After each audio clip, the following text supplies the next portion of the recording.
Hello, my name is Kaden and welcome back to my YouTube channel. I do not have an intro, so this is what you're getting.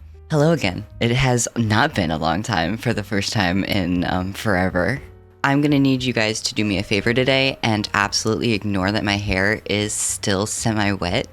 It was dry earlier, and then I had to drench it again because it just was not cooperating with me, and I needed my hair to look especially presentable for this video because we're gonna talk about more testosterone shit. I know I said in my 1-year update that I wasn't gonna talk about it ever again because everything was really slow moving for me. I didn't think I was gonna have like anything else to talk about when it came to my transition or anything like that. I do have like more weird things that have been happening to me in the past like year or so that I haven't heard anyone talk about or came across on the internet on my own, so I figured that I would put them here on my teeny little platform to hopefully finish up my series. I mean, I'll give you my promise that if more shit keeps happening, I will keep you updated because I love oversharing my transition and my experiences, especially when it comes to testosterone shit because my body's done a complete like 180. So let's get into it. As I mentioned before, things are still pretty slow moving for me. I'm not exactly sure why that's the case, probably genetics or something like that, but I still have a very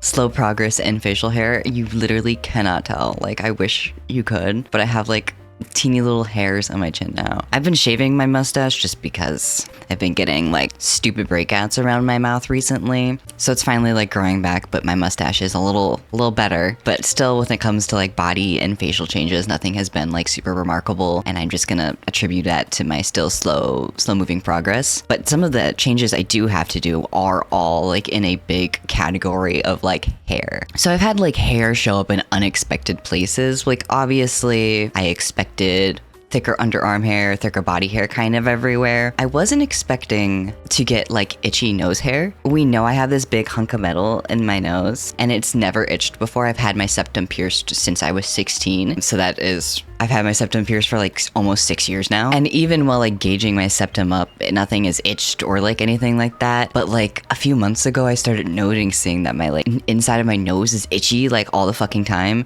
And then I attribute it to fucking nose hair, which is low-key a little gross. That's why I've seen no one talk about it before, is because like, oh yeah, now I have nose hair and that's great. So I actually do have like a little trimmer and stuff. Like I'm a 60-year-old grandpa. Yeah, fucking nose hair is itchy. Same with like starting to grow facial hair. I know I don't have like a ton right now. Starting to grow facial hair is also like super itchy. Like my sideburns and like right here and just like this whole place where a beard like should be or will be, hair is growing more frequently now. Sometimes I'll just feel like I have something on my face, but it's just because like I'm not used to like having hair grow there now. But like the holy grail of all of this weird unexpected hair things is I have thicker eyelashes and eyebrows now. Obviously, I'm not rocking the most bushy, manly eyebrows that you've ever seen, but I had really thin, sparse eyebrows a few years ago, so having thicker eyebrows now and not having to put so much effort into them, I tint them here and there every so often just so I don't have to do as much to them. But as someone who religiously did their eyebrows literally every fucking day, it's amazing to have thicker eyebrows. And also, I wasn't expecting to like having thicker lashes too. Who would have known that people complain about men having the most luxurious lashes known to man, and it's literally just because of testosterone. I didn't put 2 and 2 together until obviously I was on testosterone. Along with body hair, as many of you know, you grow a lot thicker hair on your legs and stuff like that, and your underarms, and hair removal is a lot harder than it used to be for me. I was able to just like shave and have literally no problems, but now I have a lot of issues with like just shaving my legs. Like my biggest problem I would say would be like ingrown hairs right now. I like to have smooth legs, especially in the summer when I'm like I still wear bikinis and everything like that. So I've had to like change my entire leg shaving routine. My underarms are not as much of an issue, to be honest. It's mostly my legs for some reason. So I've had to introduce a lot more different products and stuff into my hair removal routine. It's not even shaving anymore. Like I've had to upgrade. Obviously though, hair removal is a personal preference. I know not everyone on testosterone is like big on it, but if you do plan on like shaving your legs or doing any type of hair removal, just know that it might be a little bit more difficult with more hair. Who would have guessed? I also do plan on making a video when it comes to like talking about all of these new products, so stay tuned for that because there's a lot of them and a lot of products I've had to change out in my day-to-day life, so I figured it would just warrant its own little video later. I know I talked about one of the best things being like thicker eyebrows and eyelashes. Obviously the number one hair change is finally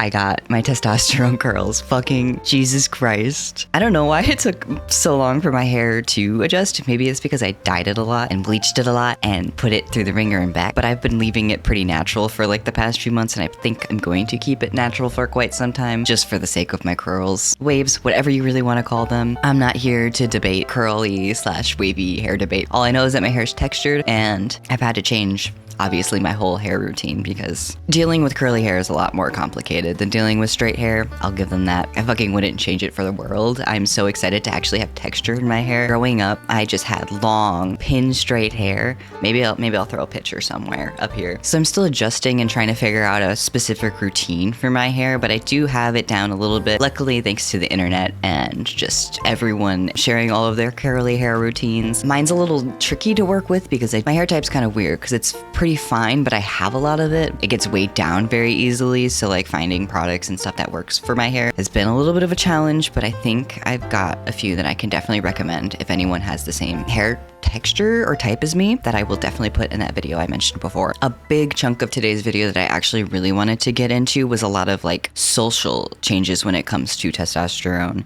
I obviously have touched a lot on physical changes when it comes to testosterone because like that's the big thing that people look for is the gender euphoria that testosterone brings, which obviously is the main reason I started testosterone. But social changes are like something that I never really looked into or really like thought about when I was starting testosterone. I've actually been dealing with a lot of like internalized social transphobia, which is super new for me. I know like on the internet, my whole thing has been like putting myself out there and like faking confidence until you make it. Obviously, I'm a human being and shit changes and confidence changes. I'm in my 20s now, so you know, like I'm still growing and learning to be my own person, same as what I was doing as a teenager. So self-discovery and growth and confidence changes and grows within time, and I'm still on that road and I'm still learning to love myself, obviously still learning to love the person that I'm becoming to be while still loving the person I was. It's just a whole fun journey. When it comes to this like social transphobia I've been experiencing, I want you guys to know that it's not because I'm not happy with transitioning. Going on testosterone is truly one of the best things I've ever done for myself, and I'm so glad I've done that. Hard to wrap my head around and hard to feel confident all the time with judgment from other people, especially when that judgment is coming from like places of hate. I feel very self-conscious when I know I'm not in a super safe location. Like if I'm in a very conservative area, it's hard to feel confident knowing that people will look at me, know that I'm different, not cisgender.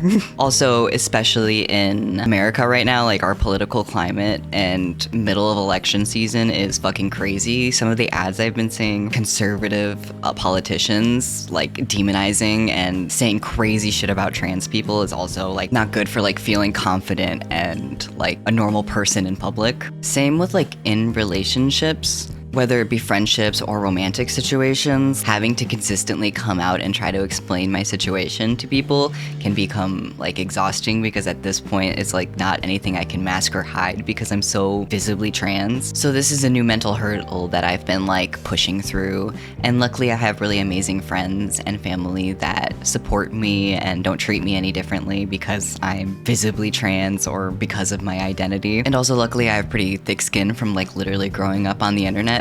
I've received hundreds of hate comments literally being awful to me. I've received death threats. Imagine like sending a death threat to like a 17-year-old. That's fucking insane. But I know myself, I have a very fragile heart. So I know the fear of judgment thing will always kind of be a mental hurdle, but putting myself out there and just being unapologetically me is the best thing I can do. And it's the best thing I have ever done for my self-confidence and for internalized transphobia in general. But I just want you guys to know that I feel those feelings and I'm not perfect. There's always this up and down when it comes to feeling confident in your gender identity, or at least that's been my experience. It doesn't like dilute my transness, nor like invalidate my identity to have these feelings, and nor does it do that to you if you feel those feelings. But I felt like it was important to mention that mental roadblock. Cycling a little back to relationships, dating and testosterone is low-key crazy to disclose to a lot of people that I'm on testosterone and it is a gay relationship. No matter like what gender you are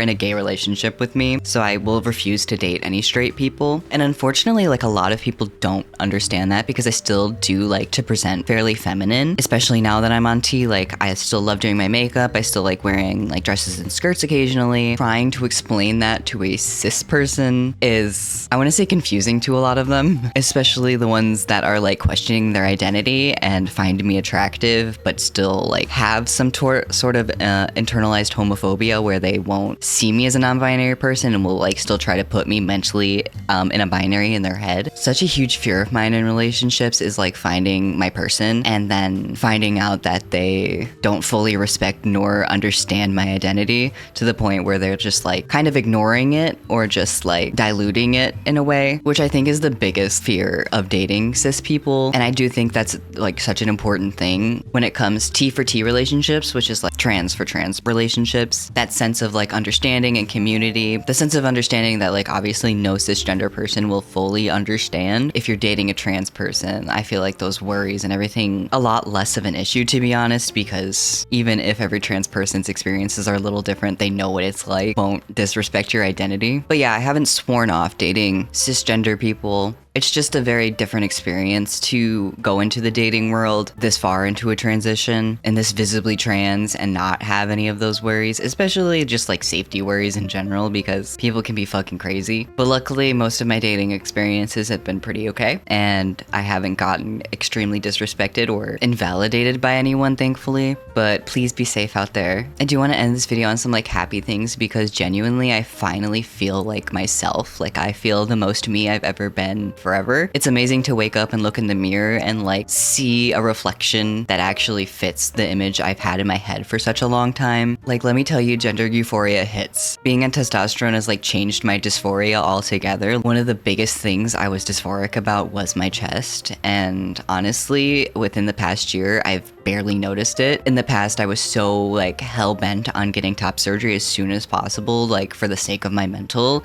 and just for the sake of like gender euphoria and feeling like myself. But since I've been on T for these past 2 years, it's like not a main concern for me right now, which is like fucking insane. I'm confident in expressing my gender in any way. Like I can put on makeup and feel fine. I can wear like skirts and dresses and feel fine. I wear heels. I can dress masculine. I can dress androgynous, and all of it feels like me because my body feels like me. Like it's really hard to name the last time I felt like incredibly dysphoric. Being on testosterone was genuinely life-saving for me and my dysphoria, my mental health, and literally everything. It feels like I finally got through like the rough patch of my transition, and at this point it's just maintenance, and I feel comfortable and confident in who I am as a person. But other than that, I feel like that's all I really wanted to touch on today. I will keep you guys updated on any other changes, whether they be physical or other mental roadblocks, if I feel like I have enough of them in the future. But I want to say thank you so much for watching. If you feel like you're in a rough part of your transition right now, especially in the political climate we're in right now, I just want to send you all of